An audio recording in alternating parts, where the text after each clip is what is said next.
Jed, magkano na ang halaga ng pinsalang dulot ng El Nino sa mga pananim? Yes, Ella, mahigit 1.23 billion pesos na ang pinsala sa agrikultura ng El Nino weather phenomenon sa buong bansa ayon sa National Disaster Risk Reduction and Management Council o NDRRMC. Umabot na sa higit 26,000 na hektarya ang napinsalang crop area, kung saan higit 29,000 na ring magsasaka at mangingisda ang naapektuhan. Ngunit kaugnay nito, Ella, mayroon ng higit 360 million pesos ang naipamahagi ng Department of Agriculture o DA na tulong sa mga apektadong magsasaka at mangingisda. Mahigit 42 milyong halaga na rin ang tulong ang nagmula sa Philippine Crop Insurance Corporation.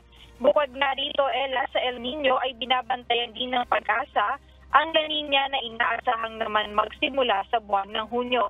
Ayan muna ang update. Balik sa iyo, Ella. Maraming salamat, Jed Naresina.